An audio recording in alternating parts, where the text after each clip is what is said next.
Welcome to Transmissions Alt Mode, where we look at the latest comics and other media featuring the Transformers. In this episode, there's more Transformers video game crossovers on the way, G1 voice actors reminisce about working on the original cartoon series, and there's still lots more Transformers 1 news.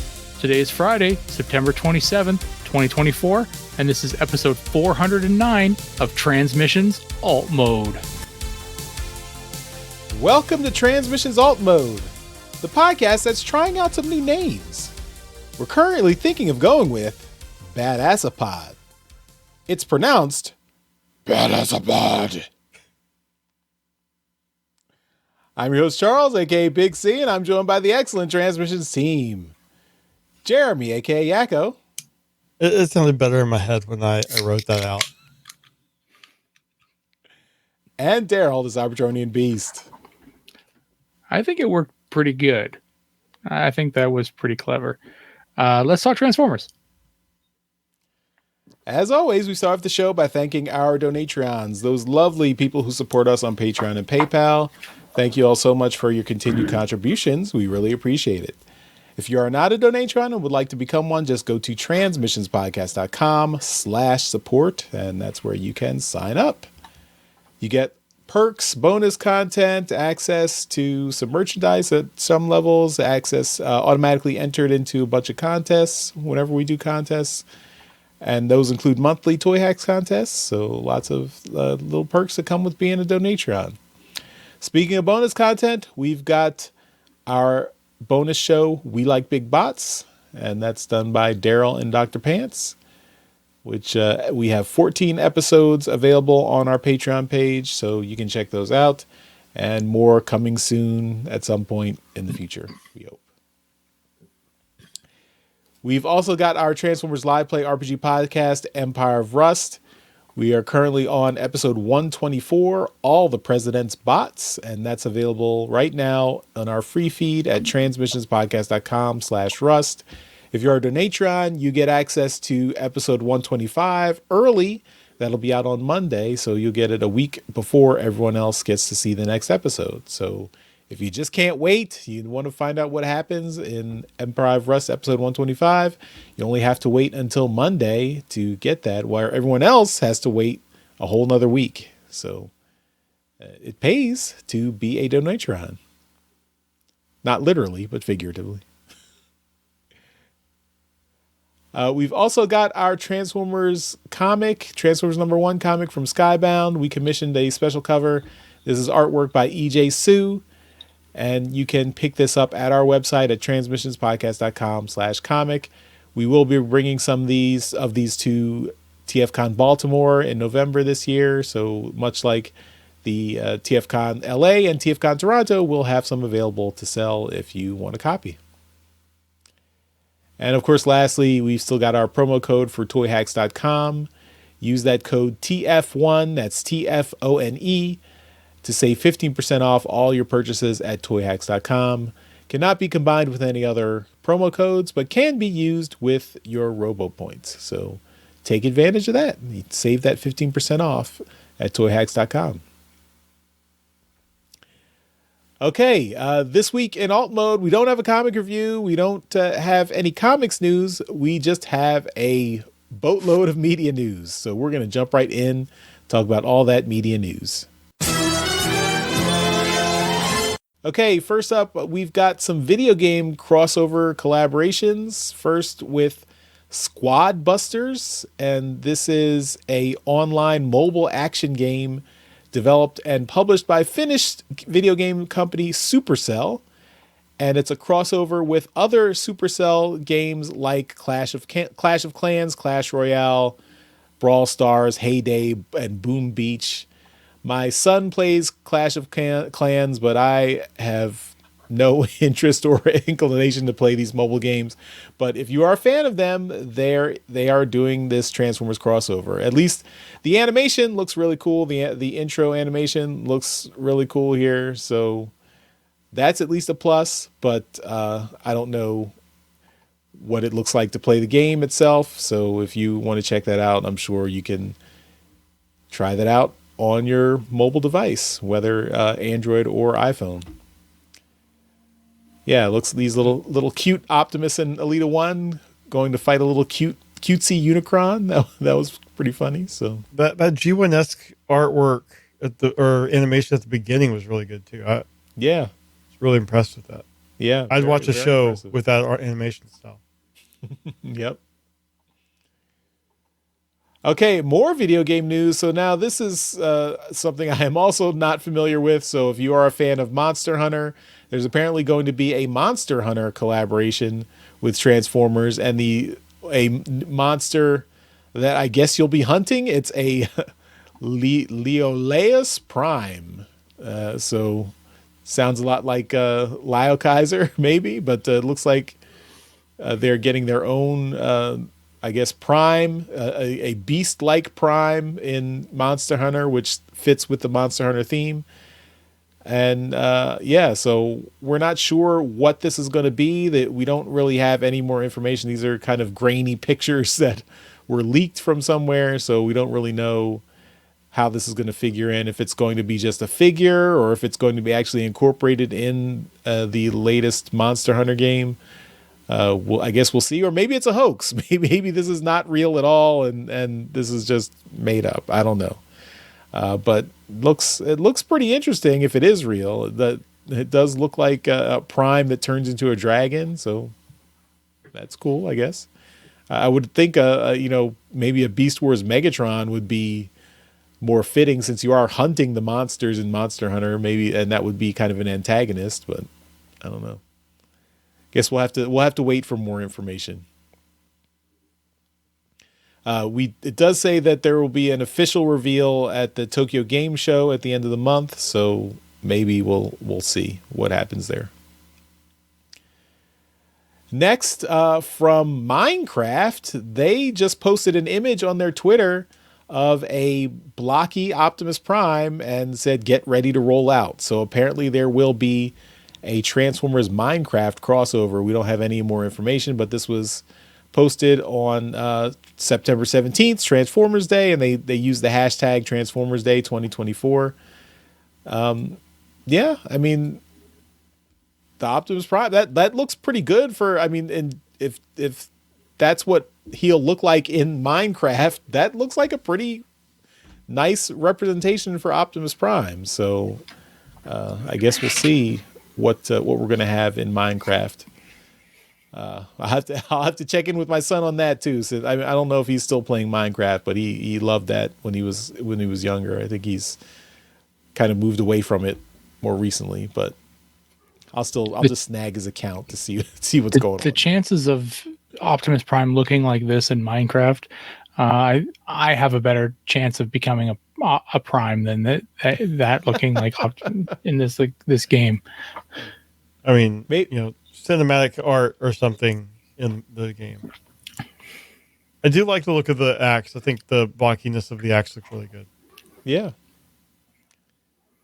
I mean, it looks kind of blocky. Maybe it's like it's a really big Optimus Prime statue in Minecraft. So that's how they get sufficient level of detail. Maybe that if it's humongous. Yeah. All right. Well, that's all the video game stuff Transformers video game news we've got. But moving on, we've got more G1 voice actor retrospectives, interviews. These were all done, I believe, at the table read for the first episode of the G1 cartoon, where they had that in theaters a few months ago, earlier in the year. And they did all these interviews at the same time. They had all the voice actors together. So this one is Michael Bell, and he was the voice of Prowl, Sideswipe, a bunch of other characters, Swoop, I believe. And you can hear him talking about that. He was also the voice of Duke in G.I. Joe, if you watch those cartoons as well. Had to mention it, Daryl. I know we're not doing a comic review, but I had to mention it. But yeah, it's a fun interview. Wrong universe.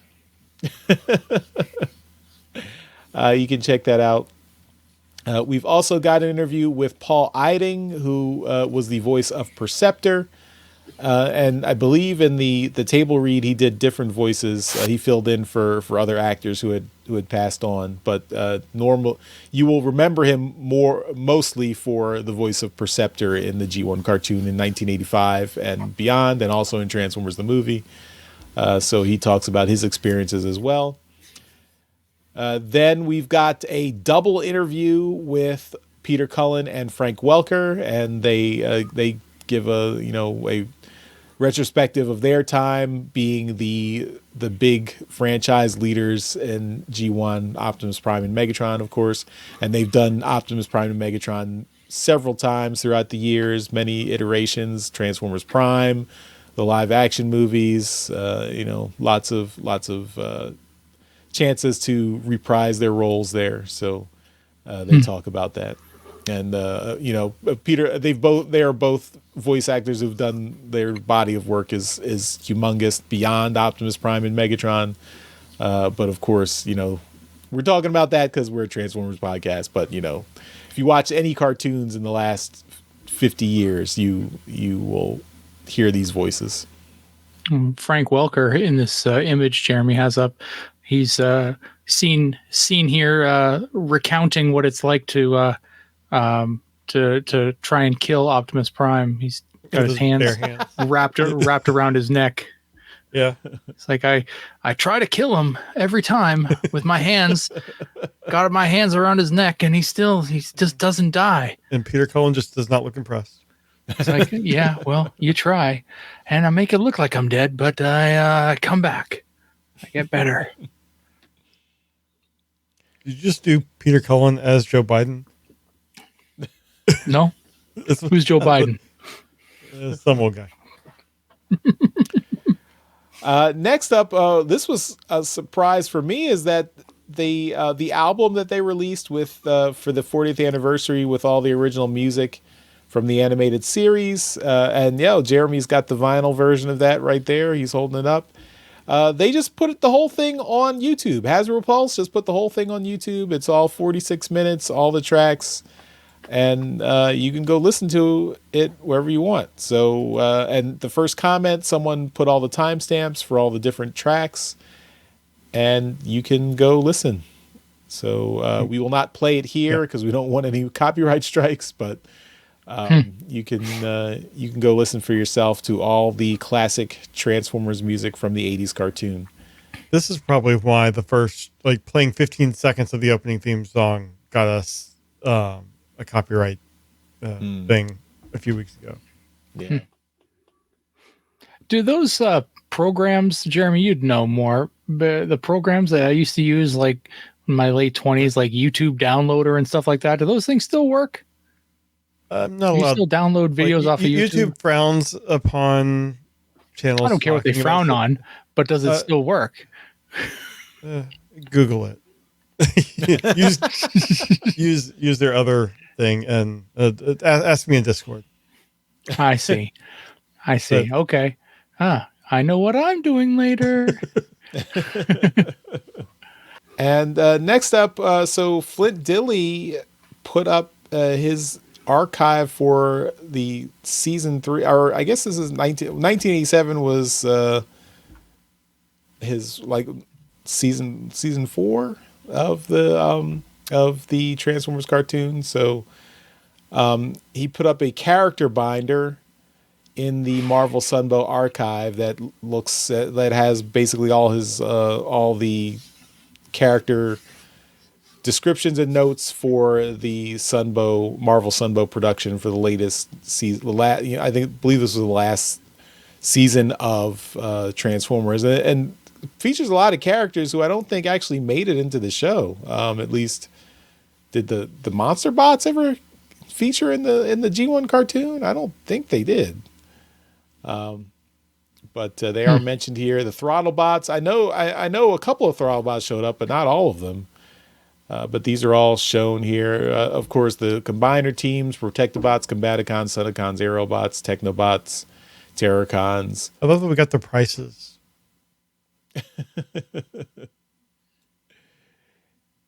Yeah, so you can look through this, and all this is. I love the Marvel Sunbow archive and all the stuff they're preserving there. Yeah, this is Rat Bat. So they've got the individual cassettes for Soundwave and bunch of stuff here. So all these notes that Flint Dille had, and he put there. Thanks to him for putting them up there. And feel free to go peruse through and see all this G1 history preserved, hopefully forever, as long as this website remains up. Yeah, there's the monster bots. I believe is that Grotesque? Mm-hmm. And yeah, lots of good stuff there. Yeah. All right. So thank you, Charles, for taking on a good chunk of media news so far. I'm going to tag in now. We've got a stop motion video. This is from the T-Spark account on YouTube, and it's produced by it's I don't know if it's by Takara, but it's definitely they're a big part of it. So I don't know if the T-Spark account is their account, but anyway, whatever. It's a stop motion video. It's really well done. And it's basically got Transformers 1 Orion Pax and Transformers 1 Megatronus, D16. He's going. They're kind of Orion Pax drops the Matrix of Leadership, so I guess he's Optimus Prime at this point. And he's trying to retrieve it because he's got the mask. He's got the face mask. So he's right. Optimus. There you go. Okay. You and your face mask. So Optimus is trying to retrieve the Matrix because he dropped it. And so it's a really well done stop motion. And check it out. Excuse me. Yeah, I watched five. It's over 5 minutes long, which means it must have been taken 6 months to film. Probably. It's extremely well done. So the part that got me was with Optimus, the Optimus figure climbing the wall. It looked really, really good. So must have taken them a very, very long time to do that. So yeah, kudos to them for that. Next up, we've got an interview. This is with production designer Jason Shearer. So I'm probably pronouncing that last name wrong. Sorry. Shire? But sure. And this is over an hour. So this is again from that account, the Alfonso Nation. We've talked about some of the interviews that they've gotten before. So anyway, take a look at that if you want. And I have not listened to it. It's over an hour. So, but it's got to do with Transformers 1. Next up, we got some Transformers 1 posters. We've kind of skipped out on these the last few weeks just because there's been comics to do, but these are some more posters. These feature the Transformers 1 characters in much more of a Tron aspect. I approve. I bet you do. So like Energon powered or something like that. Anyway, it looks kind of cool. Take a look at that. Next up, we have a YouTube video, one of those Wired answered, Google's answers or whatever. So this is the cast of Transformers 1 minus Scarlett Johansson. This is Brian Tyree Henry. Brian Tyree Henry, Keegan Michael Key, and Chris Hemsworth. And then so they're basically just rapid firing a bunch of Google questions about Transformers. And really, Keegan Michael Key throws everyone kind of for a loop with his answer. They get asked, why can Megatron transform into a gun? And Charles, what does he say? He just says or 13. He just throws it out there. He's like, or 13. That's why. That's like, And Charles, what is War 13 from? It's from the IDW comics, and it's a deep cut. It's like, this was, when IDW, this was when Simon Furman rebooted the Transformers continuity back in 2005. He came up with this thing, Or 13, which was this super powerful energon that was on Earth, and Megatron used it to do some mass shifting so that he could shrink down and turn into a gun, because mass shifting takes a whole lot of energy because you're, changing your molecular structure or something, science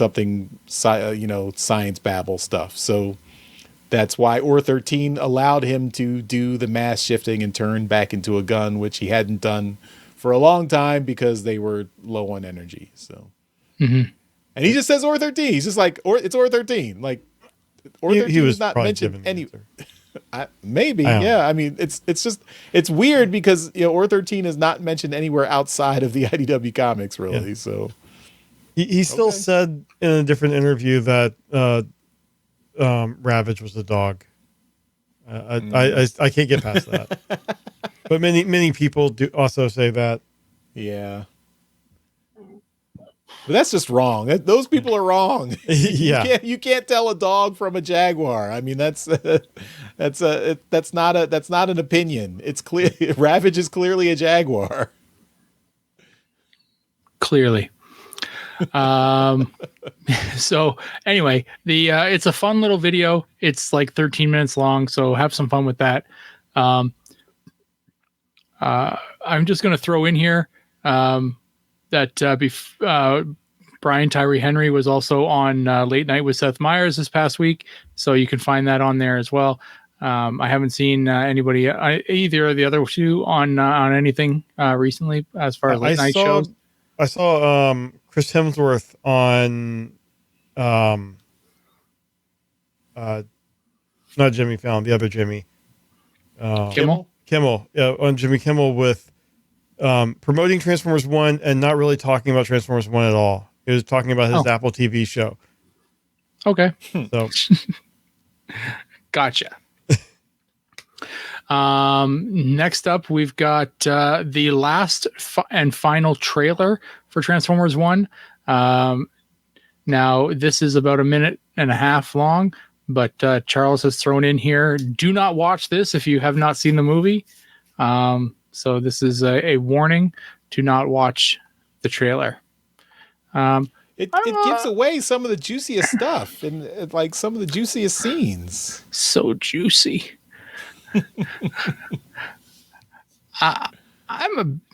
I'm kind of half and half on trailers to begin with. I think you should get one trailer that's the same trailer you see the whole time, or no trailers at all. Oh my God, I want a movie that just drops like this and nobody knows it's out. But there's only a few franchises that could do something like that. Star Wars would be one, and then a big Marvel movie at this point would probably be able to do it as well. You just drop the movie, no trailer, you say, and it's opening in theaters today. It's Star Wars Luke's Revenge, something like that. Right? And the fandom goes like absolute bat crap crazy. Right? So anyway, that's trailers I find ruin movies, but you don't need 17 trailers for a movie. If you do, then it's too much. Because this happens. You ruin it. Anyway, we're going to move past this to another trailer. To another trailer. We talked about it a while ago, a couple weeks ago anyway, how I was able to organize stuff for a bunch of people on Reddit, bunch of mods, and a bunch of super fans on the Transformers subreddit. And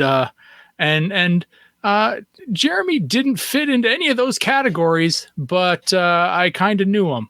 And so I was like, hey, I'll hook Jeremy up. Yeah. Jeremy has made a post on Reddit. And so I put Jeremy's name in the bucket. And guess what? They picked him to appear in the trailer here. So not on video. Jeremy's definitely got a face for radio, like all three of us. So speak for yourself, Daryl. we've got Jeremy's trailer up. It also features Ant from TFU.info, and then so all the other people on this list that are featured in here are all the people that I picked to go to these early screenings. So very, very cool. It's a Reddit only trailer, so yeah, very, very cool for all the people on the Transformers subreddit. Thankfully, Ant was able to get the video and share the video because the Reddit link is no longer working. Mm-hmm. Yeah, so it's very, very cool. So thank you again, Daryl. That was awesome. No problem. Yeah, it's cool that we were able to kind of hook everybody up with that. So and my quote, like I didn't think to paste, like they gave us a Google form we had to fill out after, and I didn't think to paste what I wrote into like Notepad or something. So the quote in the thing that they show is a story unlike any that we've seen. I think I was talking about just kind of the depth of the writing and, the quality of the story, how we've never seen anything like that with Transformers on the big screen. So you wrote like 2 paragraphs and they took half a sentence. Exactly. Yes. Right. That's how this works. That's normal. Yeah, that's what always happens. Yeah. At least it makes it seem like I was writing something epic. Mm-hmm. It's true. Yeah.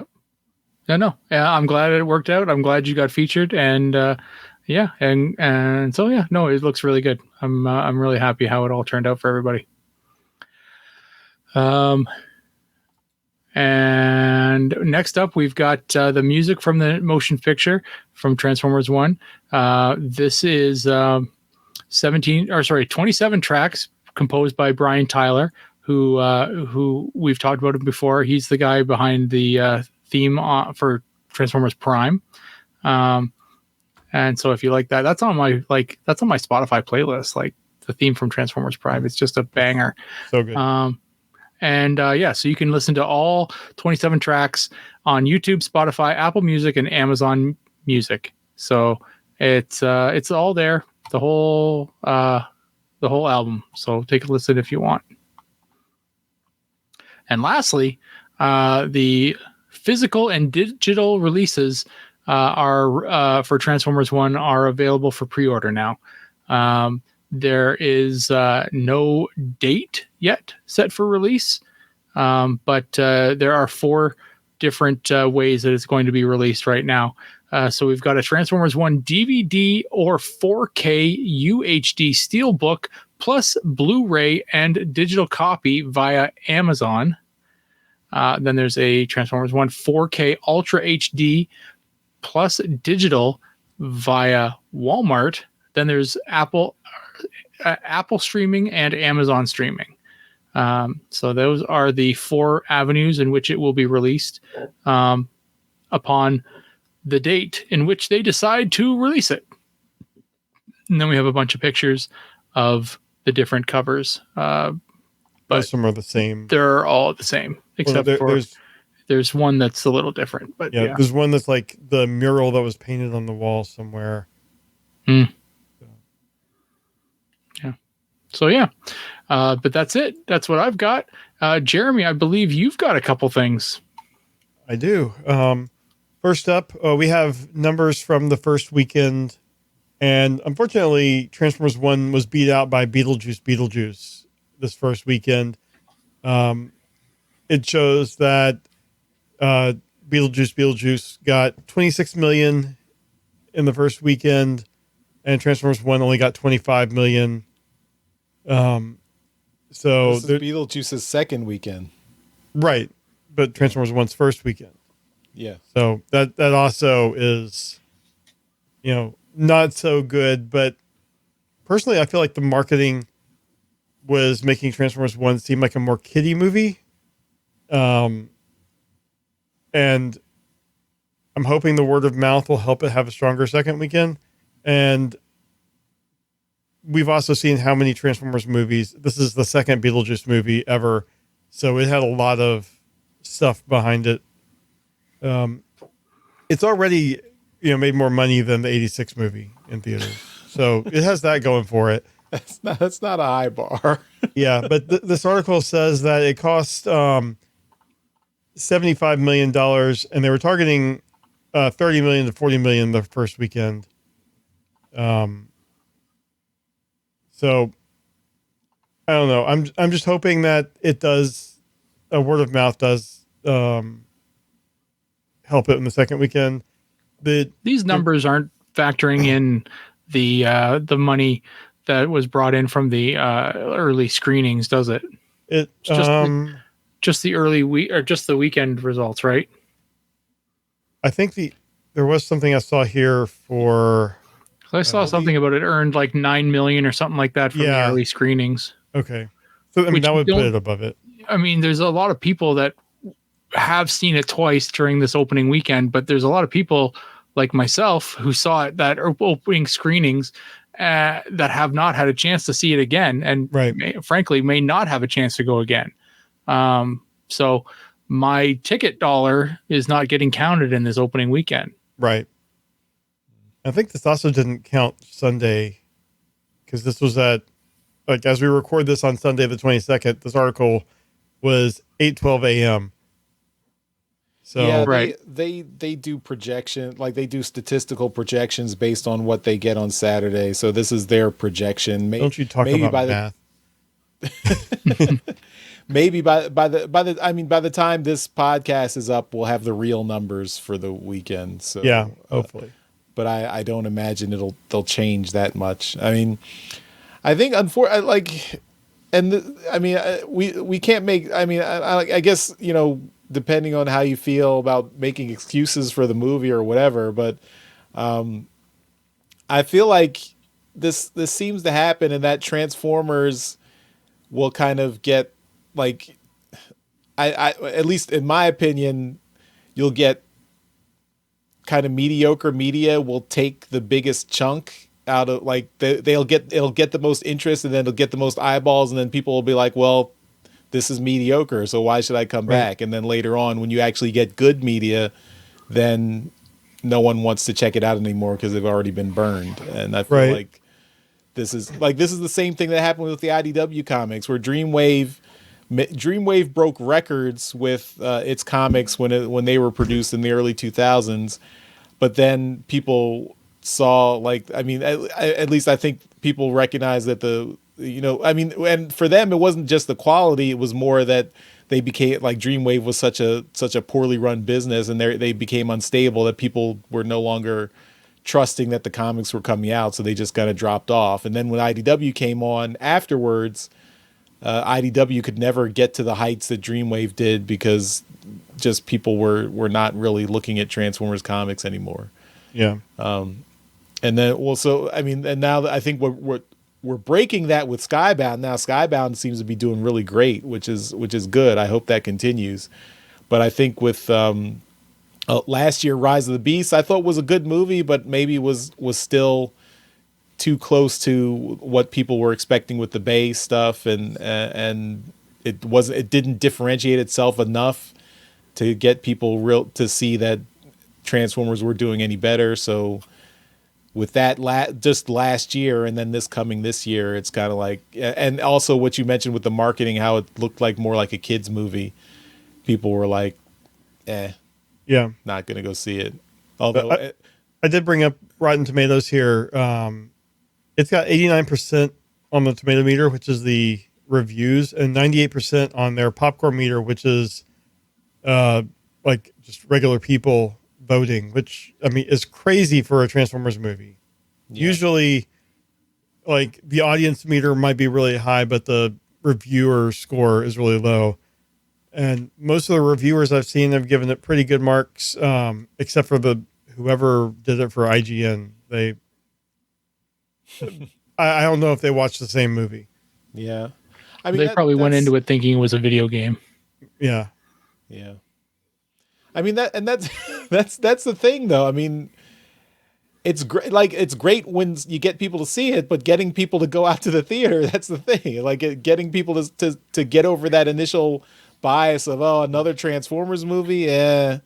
if you can get them past that, then they actually see it. They're like, wow, this is really good. Not what I was expecting, but that's the hump. And I just hope at the end of the day they make enough money that they can still greenlight a sequel for this, because this is I think this is the best Transformers movie they've put out. I'm still not saying it's better than the '86 movie yet. I'm still not there yet, Jeremy, but it's definitely up there. And I want them to continue this storyline. I want to see what happens with this Megatron and this Optimus in the next movie. So, well, one problem with the second week is it's going to go up against the Wild Robot, which is another robot movie, but the cast, Pedro Pascal, I cannot pronounce her name, Lupita Nyong'o, and I believe Mark Hamill. Yeah, Mark Hamill's in it. So it's got a pretty good voice cast as well. And I worry that this is going to take over. Although, my daughter wants to see this one. Yeah. So I worry about that one. They read this book in grade 3. So she's like, I want to go watch this movie. I'm like, this movie looks like I'm going to cry. I don't know if I want to see this movie. Yeah. She's like, you will cry. I'm like, well, I'm not going then. Like, oh, man. And this is covering that same animated kids movie space that Transformers 1 is occupying. So I think this might be tough for Transformers 1. I do think with the critical reviews and stuff that would help it towards a sequel, and hopefully the marketing would be a little different. Yeah. But I mean, speaking of things that can make Daryl cry, our next story here, it's an interview with Daryl's favorite person in Hollywood, Lorenzo di Bonaventura. This is from Collider, and just a couple choice quotes that they had in here on the sequel that we're talking about. He said, subject to success, we're going to do a sequel, and there will be an animated version, and it will exist completely separately to whatever we do live action. Someone finally hit him over the head with the glue stick, and yes. So wait a minute here. You got to preface this with this. We were just talking about Transformers 1. Are we talking still about Transformers 1? This is still Transformers. The picture you have up here is the Rise of the Beast and Snake Eyes. Yeah, that's coming separately. This is still Transformers. Okay. This is Okay. I will scroll down here. You can Transformers 1 emotional perspective on the bots viewers know and love will inspire how they're portrayed going forward. So they're going to talk about the live action movie, but in terms of Transformers 1, they are talking about how it, the emotional reactions of the characters, all this stuff, like the Transformers are characters. Finally. But the continuity for the Transformers 1 and any sequels is separate from live action. Okay. You don't say. Yeah. Until it does really, really well. And he's like, I need to connect this now. It's all connected. Well, right. It's probably still connected in his head. He probably has some cork board or something with a bunch of strings. And anyway, on the live action movies, he does say instead of them reacting to humans or reacting to the human plot, what is their drive has to be that part of the story. It's going to be complicated because the hardest thing about a lot of franchise movies is how many characters. And he goes on about he needs to keep it smaller, but they're going to be adding the Joes, but the Joes are going to be in the Transformers movie, not the other way around, not a combination equal billing. It's going to be a Transformers movie with G.I. Joes in it. But he also, I didn't have that here, but what I have on the screen here, where was that? Oh, in the live action movie, they're going to be talking about the fact that we now know that these robots are capable of emotionally in a way. He's finally figured out the Transformers can have emotions. I mean, I don't know, this whole article. Just I read this and I'm like, oh, Daryl's gonna love this. It took, how many movies from 2007 to now. He's at least saying Transformers aren't going to be set pieces. They're going to be emotional characters within the movies in live action. I'm envisioning him like swinging the pendulum like completely the opposite way, and in the next movie he'll have like, I don't know, like Alita, who's a real strong warrior bot in, Rise of the Beast, but she'll break down in like a heap and just be like sobbing, and she'll like be anime sobbing, and the tears will be just kind of flowing out from the side of her head. I'm like, and see, he'll be like, see how emotional these robots can be. And I'm like that's what I'm thinking he's gonna do, something stupid like that. Well, I mean, right? DJ Ronan here in the live chat was like, wanting to rip off faces is an emotion. Yeah. I don't know. I mean, I've seen all the wrong emotions from live action Optimus Prime. But anyway, I saw a Lorenzo interview and had to bring it up. So, you didn't have to. I had to. It's in my contract. He's so stupid. Anyway, that's the last of the media news that I have. All right, well, let's continue on with some convention news. All right, and this is also me. We have a news from TFCon that this is from September 7th. So the Peter Cullen and Frank Welker autograph tickets for TFCon Baltimore were on sale then. But Daryl, you wanted us to bring it up because only the Frank Welker autographs are available at this point, and that is as of we're recording this on September 22nd.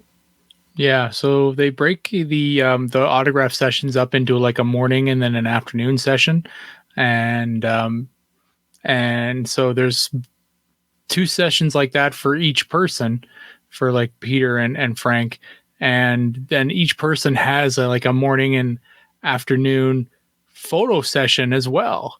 And the only thing available right now are photo or autograph sessions in the morning. I think it is for Frank Welker. So I think that's the only thing left for him. Oh no, there's a photo session as well. So yeah. So it's anyway, Sunday photo session as well. Yeah. So that's like everything else is sold out here, right? It's crazy. Like if you're going to TFCon Baltimore and you were hoping to meet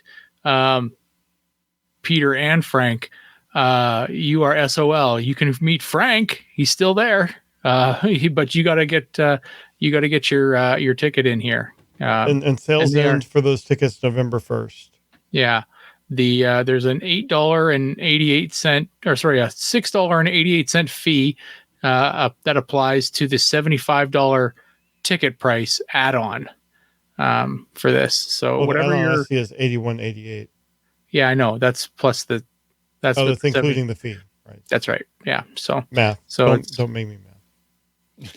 No, I was doing the math for you. That's right. So anyway, so you buy your ticket to TFCon, and then because only weekend ticket holders can buy these as well. So you have to buy a weekend ticket pass, and then you can buy one of these photo or autograph sessions. So and it's or you get the photo, you don't get an autograph. That's right. You have to. If you want both, you got to buy both. Yep. And then you have to be standing in line basically the entire day. Yep. Spicy meatball too. So yeah, it's a real expensive day. And the weekend pass is $160. Yeah. Yeah. So there you go. So.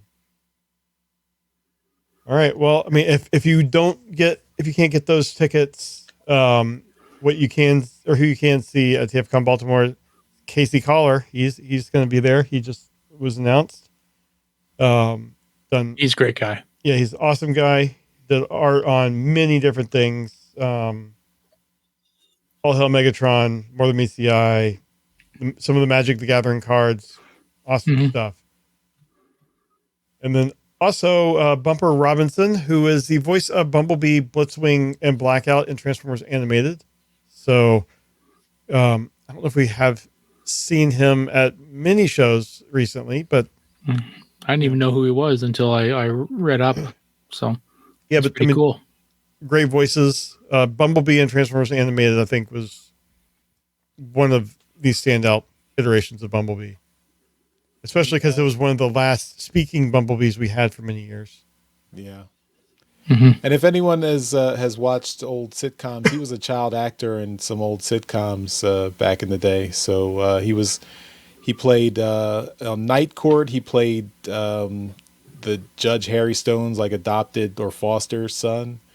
And he also played a college student in I think like the last 2 seasons of A Different World in the early 90s. So I remember him from both of those things.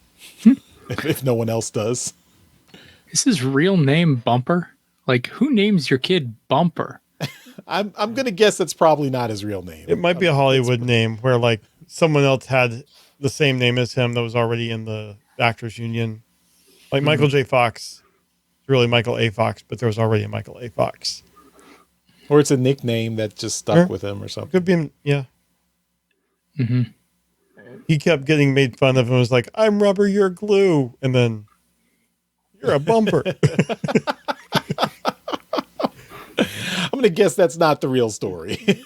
Probably not, but it's funny. All right, that's all the TFCon news we got. Next is TF Nation and their Reading Minicon. They have announced that Simon Furman is going to be there, so that's awesome. We met at TFCon Toronto and did an interview with. So he's going to be there. This is a single day show at the Great Hall, University of Reading, UK. I don't know if it's Reading or Reading. Having lived in Pennsylvania, I see that as the location as Reading. I'm sure it's Reading over in the UK, but either way, I think it's Reading. I think you're right. All right. Well, we'll ask JP. Yeah. Speaking of JP, John Paul Beauvais is going to be there as well. So you got a class writer in there. Now you have a class colorist and fan of big glazed hams. So check him out there. So I think this would be really fun to go to. I don't know. This is a one-day show, and when I think of a one-day show, I think of mainly just like a big room with a bunch of toy sellers, not an event with, guests like this. So, I hope if any of our listeners in the UK get to go, let us know how it is. One day we will get to something TF Nation, but this is not that day. That, I believe, is all of our convention news. All right, well, we'll finish up the show with some feedback. Okay, so first up, just one comment on YouTube from our old friend Yoshi, because we mentioned last episode that he gave us a reference to that AI artwork story that we talked about last week. So Yoshi just left a comment on the episode saying, "You're welcome." Yes, thanks, Yoshi. And we also have a comment from our Discord from TFG1 Mike, friend of the show, TFG1 Mike, who does, he has his own podcast on it's All Things Transformers, I believe. And then he has the whole Geekcast Radio Network. Yeah, the Geekcast Radio Network. That's right. So he has been catching up on our Alt Mode podcasts. So he says he's catching up finally. He's listening to our Destro Alt Mode episodes because I'm also covering the Skybound comics in my own podcast, and I wanted to see what you all thought of the series. I'm also going to listen to the Scarlet reviews too. No, Charles, the first issue was not a good enough start. Oh God, this was the first time I ever read anything by Dan Waters, and after Destro ends, this will be the last time I read anything by Dan Waters. I've been doing a comic book podcast for 12 and a half years, and this is the first time in 12 and a half years that I've been absolutely downright negative about the writing. Have I had issues with writing in the past before from other comic creators that I've read? Yes, but I can overlook them overall for the most part. But the writing in this series for Destro, a 4-year-old could write a better story than Dan Waters. Daryl always says he's such a G1 fan, but he didn't catch Astoria. I don't even think she's that much of a deep cut. Everybody remembers the annoying little blippity bleep bleep bleep that was the girl who loved Power Glide because she was just as annoying as Power Glide. Can't wait to hear what you all think of the rest of the series. So far, I'm at 13 minutes, 48 seconds in the Destro #1 review. So yeah, but I'm enjoying it as always. Keep up the excellent work. I'm sure I'll be making more posts as this strange Sunday moves along. No, Cybertronian Beast Scarlet #1 and Scarlet series is superior writing to this, to Destro #1. The art in the Destro series is the best thing about it. So I think he didn't like the Destro series that much. He'll probably agree with our review of the last book, of the last issue. Yeah. I mean, I appreciate the passion, although, you know, I don't think you can tell me I'm wrong about my opinion because it is my opinion. So, I mean, it might be different from yours, but it's still, by definition, an opinion cannot be wrong. So, It could be wrong. I mean, for me, the Destro series did not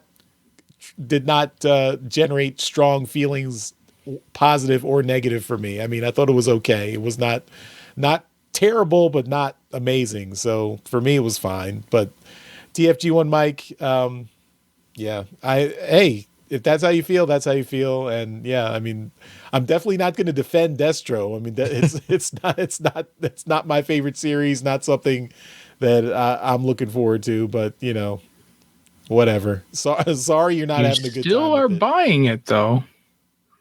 Yeah, I am. I'm buying all the Energon Universe stuff. So I mean. If I can't buy all the covers, I at least buy one of each series. So you know. Well, I mean, I'll respond on how I responded to him on the Discord. Wow, because the Girl Who Loved Power Glide was not one of my favorite episodes of the G1 cartoon, as it's probably not many people's favorite episodes. So I may have only seen it however many times it was on reruns when I was a kid, and I may have watched it once since then, right? So I do not remember this woman's name, Astoria, whatever, right? So yeah, I don't think it should count. Plus, like I mentioned in the comment I made to Mike, I'm more of a G1 toy guy, and there is no toy of the that lady Astoria, whatever her name is. Carlton Ritz. Yeah. There's not even like a convention toy like there is for the human characters. So yeah. So come on. I gotta give me some credit here. I got most of the. I remember the episode, but not all the characters' names in it. I mean, and to be fair, this character in the Destro comic is completely different from the character in the cartoon. I mean, they share a name, but that's pretty much it. She's a completely different character in a completely different universe and situation. So, but yeah, I mean, yeah, Destro's not the top tier Energon Universe content we're looking for. I definitely agree with that. So, it was hoping to coast by on the name of the main character, and you need more than that. Yep. But thanks TFG1 Mike for writing in. That was we love to get your feedback. Glad you're still listening and watching the show. So at least the show is good, even if the comics we're reviewing are not. So glad you're still enjoying it. So I guess that will take us to the end of this episode of Transmissions Alt Mode. So, of course, at the end of every episode, we give a shout out to our Masterpiece Donatrons. These are the folks who continue to support the podcast at our highest level on Patreon, and that's why they get a mention in every episode.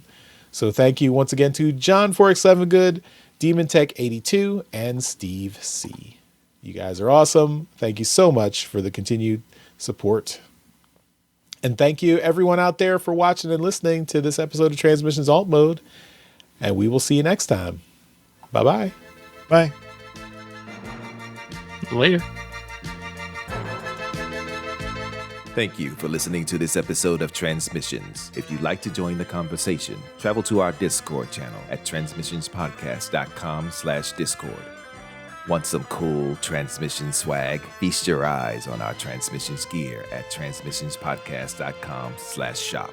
If you'd like to support our podcast, go to transmissionspodcast.com/support or tell your friends about our show. We'll see you next time.